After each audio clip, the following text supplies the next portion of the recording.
ഇന്ന് നമ്മൾ ഒരു ചക്കക്കൂട്ടാൻ ഉണ്ടാക്കും കേട്ടോ. ഒരു ദാരിദ്ര്യം നടന്ന ചക്കക്കൂട്ടാനാണ്. കാരണം ചക്കയുടെ മടലും ചക്കക്കുരുവും ചുളയൊക്കെ ചെറുതായൊക്കെ മുറിച്ച് എല്ലാം കൂടി മിക്സ് ചെയ്തിട്ടുള്ളൊരു ചക്കക്കൂട്ടാൻ. പണ്ട് കാലത്തെ കഞ്ഞിക്കും ഒക്കെ പറ്റിയതാണ് കേട്ടോ. എന്തിനും പക്ഷെ ചക്കക്കൂട്ടാൻ ചോറിനും ഉപയോഗിക്കാം കേട്ടോ. അല്ലാതെ കഞ്ഞിക്ക് മാത്രമല്ല, ചക്കക്കൂട്ടാൻ കൂട്ടി ചോറുണ്ടാകാൻ നല്ല ടേസ്റ്റാണ്. അപ്പോൾ ഈ ചക്കക്കൂട്ടാനും കണ്ടു നോക്കി നോക്കും നിങ്ങൾ. അപ്പോൾ നമ്മുടെ ചക്കയൊക്കെ കൊത്തിയിട്ടിട്ടുണ്ട് കേട്ടോ.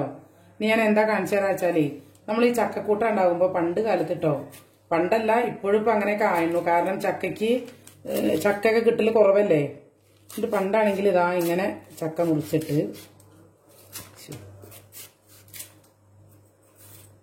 ഇങ്ങനെ മുറിച്ചിട്ട് ഇങ്ങനെ കൊത്തും. ഇതാ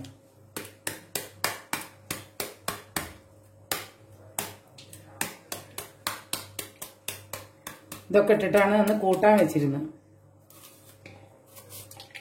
ഉണ്ടോ? പിന്നെ ചക്ക അടിയിൽ പിടിക്കാതിരിക്കാൻ വേണ്ടിയിട്ട് അടിയിലും കുറച്ച് ഇത് ചെത്തിയിടും കേട്ടോ, ചക്കക്കൂട്ടാനൊക്കെ വെക്കുമ്പോഴേ. പക്ഷെ നമ്മൾ എലിശ്ശേരിക്കും ഉപ്പേരിക്കൊന്നും ഇത് എടുക്കില്ല.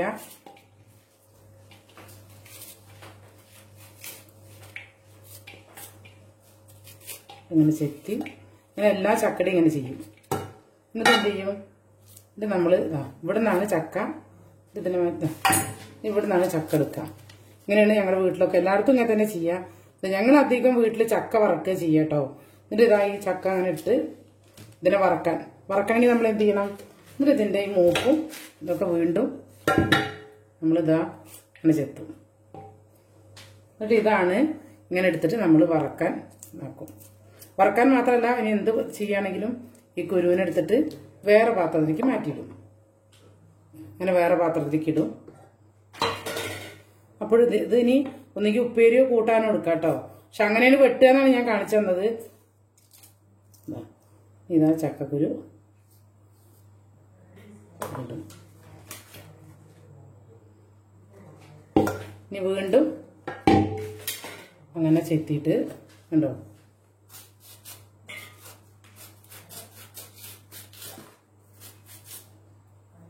കൂടുതലായി തോന്നും. എന്താ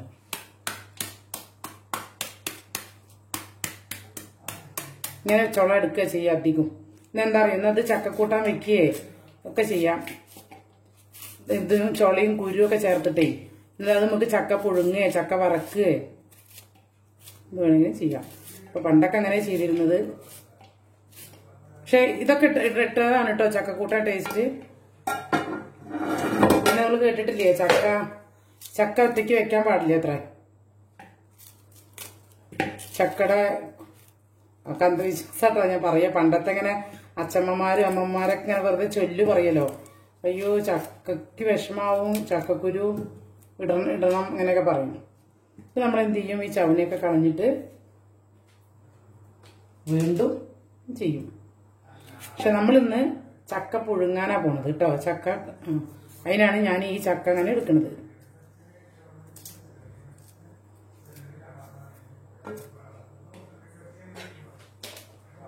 അപ്പൊ ഞാൻ ഇതൊക്കെ മുറിച്ചിട്ട് കാണിച്ചു തരാം. ഇത് നമ്മൾ ചക്ക പുഴുങ്ങാനും ബാക്കിയുള്ളത് കുറച്ച് വറക്കുകയും ചെയ്യാ വെച്ചിട്ടോ. അങ്ങനെ ഇത്രയും വേണ്ട ഞങ്ങൾക്ക് പുഴുങ്ങാന്. അപ്പൊ കുറച്ചെടുത്ത് പുഴുങ്ങാം. പക്ഷെ ഇതിനേക്കാൾ നീളമുള്ള ചക്ക കേട്ടോ പുഴുങ്ങാനൊക്കെ വേണ്ടത്. ഇത്രയും ഞങ്ങൾക്ക് ആവശ്യമില്ല. അപ്പൊ കുറച്ചെടുത്ത് പുഴുങ്ങാം. അപ്പൊ ഇതാ നമ്മുടെ കൂട്ടാൻ റെഡി ആയിട്ടുണ്ട്. ഇതിന്റെ മൂക്കും തണ്ടും കഷ്ണമൊക്കെ ആയിട്ട് ഇതാ ഇത് ചക്ക കൂട്ടാൻ വെക്കാം. കഷ്ണം അല്ലേ ഇത് കൂട്ടാൻ വെക്കാം. ഇത് വെക്കാതാ മണിക്കുട്ടി നമ്മൾ ചക്കക്കുരൊക്കെ വൃത്തിയാക്കി സൂക്ഷിച്ച് വെക്കാട്ടോ. ആവും ഇനി ചക്കക്കുരു കൊണ്ട് എന്തൊക്കെ ഉണ്ടെന്ന് അറിയോ? ചക്കക്കുരു മാങ്ങിയും ചക്കക്കുരു മുരിങ്ങക്കായും മാങ്ങിയും വെള്ളരിക്കും ചക്കക്കുരു മാങ്ങിയും ചക്കക്കുരു മാങ്ങിയും ഉണക്ക ചെമ്മീനും കുറെ ഉണ്ട് കേട്ടോ. അപ്പൊ അതൊക്കെ സൂക്ഷിച്ച് വെക്കാം. ചക്കക്കുരും പയറും ഉപ്പേരി ഒരുപാടുണ്ട്, അതിനൊക്കെ സൂക്ഷിച്ച് വെക്കട്ടെ. അപ്പൊ നമ്മള് ചക്കക്കൂട്ടാൻ വെക്കാൻ പോവുകയാണ് കേട്ടോ. ഈ എല്ലാ കഷ്ണങ്ങളും ഇട്ടു.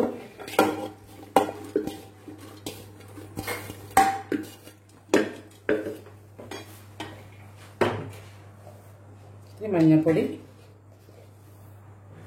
1/2 സ്പൂൺ ഇട്ടിട്ടുണ്ട്. 3/4 ടീസ്പൂൺ മുളക് പൊടി, പാകത്തിന് ഉപ്പ്,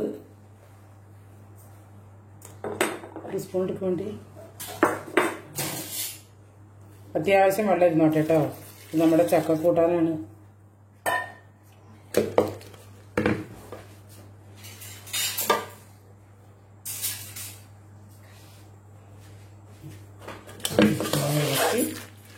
നമുക്ക് വെള്ളമൊക്കെ വേണമെങ്കിൽ തേങ്ങ ചേർക്കുമ്പോൾ നോക്കാം. ഇത് ബുദ്ധിമുട്ടില്ല കേട്ടോ അതുണ്ടാക്കാൻ. ഇതൊരു 2-3 വിസിലടിക്കുക, ഓഫാക്കുക. ചക്ക വേകുമ്പോഴേക്കും നമുക്ക് എന്ത് ചെയ്യാം, ഈ തേങ്ങ ജീരകം ചേർത്ത് അരച്ച് വയ്ക്കാം. 1 ഉണ്ടോ ഇത്ര എടുത്തിട്ടുണ്ട്. ഇത് 1.5 പിടി എടുത്തിട്ടുണ്ട്. ജീരകം, ചിലവർ ഉള്ളിയൊക്കെ ഇടും കേട്ടോ, പക്ഷെ ഞാൻ ഉള്ളിയൊന്നും ഇടുന്നില്ല. പിന്നെ പൊതുവെ ചക്കയ്ക്ക് ഇനി ഉള്ളി ഇടുന്ന ആൾക്കാരാണെങ്കിലും ചക്കയ്ക്ക് ഇടരുതെന്ന് പറയണ കേൾക്കാം. ഇതൊന്ന് അരച്ചെടുക്കട്ടെ.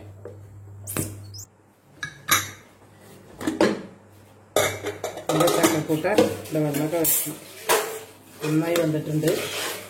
നമുക്കത് അടുപ്പത്ത് വെച്ചിട്ട് തേങ്ങ കൂട്ടാം. നമ്മുടെ ഇത് തിളച്ചിട്ടുണ്ട്. ഇതാണ് തേങ്ങ അരച്ചിട്ടുണ്ട്. പാല് പോലെ അരയരുത് കേട്ടോ, എന്നാൽ എരിശ്ശേരിയുടെ ഒന്നും പോലെയല്ല, നന്നായി അരിഞ്ഞിട്ടുണ്ട്. ഒഴിച്ചു കൊടുക്കാം. ഇത് ഇത്തിരി ലൂസായാലും കുഴപ്പമില്ല. ഇന്ന് കട്ടിയാവുണ്ട്. കഞ്ഞിക്കായാലും ചോറിനായാലും ഒക്കെ ലേശം ലൂസാണ്.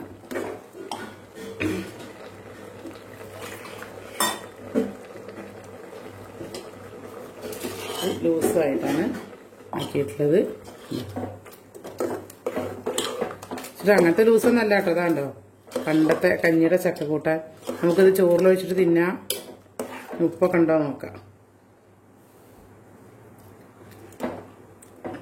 ഒരു സ്വല്പം കൂടി ഇടാം.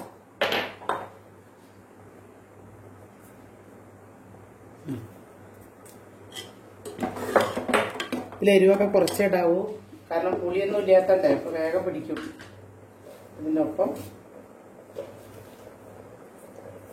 പച്ചവേപ്പില, അല്ല പച്ചവേപ്പില എന്ന് പറയുന്നത് വേപ്പില നന്നായി ഇട്ട് കൊടുക്കുക. തിളച്ച്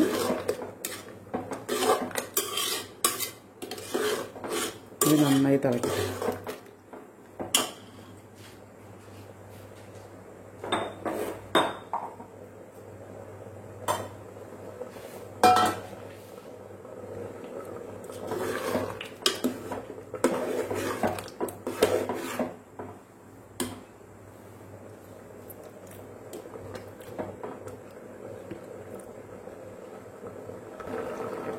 നന്നായി ആയിട്ടുണ്ട്. ഇത് നമുക്ക് വാങ്ങി വയ്ക്കാം.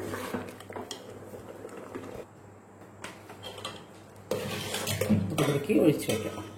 കുക്കറിൽ നിന്ന് മാറ്റി നമുക്കിത് നന്നായിട്ട് കടുകും മുളകും വേപ്പിലൊക്കെ പൊട്ടിച്ചെടുക്കാം. നമ്മുടെ ചക്കക്കൂട്ടാൻ വറുത്തിടാൻ പോവുകയാണ്. ഇത്തിരി വെളിച്ചെണ്ണ ഒഴിച്ചു. എണ്ണ ചൂടായിട്ടുണ്ട്. 1 സ്പൂൺ കടുക്. വെളിച്ചെണ്ണയിൽ തന്നെ വറുത്ത് തരണം കേട്ടോ, ഈ ചക്കക്കൂട്ടാനും ചക്കരിശ്ശേരിയും ഒക്കെ.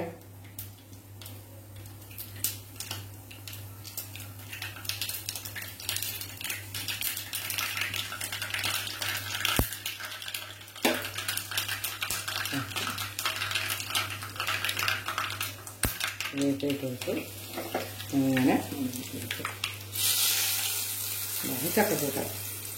ചക്കക്കൂട്ടാൻ കട്ടിയായിട്ടും ലൂസായിട്ടൊക്കെ ഉണ്ടാക്കാം. ഈ ചക്കക്കൂട്ടാൻ കഞ്ഞിക്ക് ചോറിനൊക്കെ ഉപയോഗിക്കാം.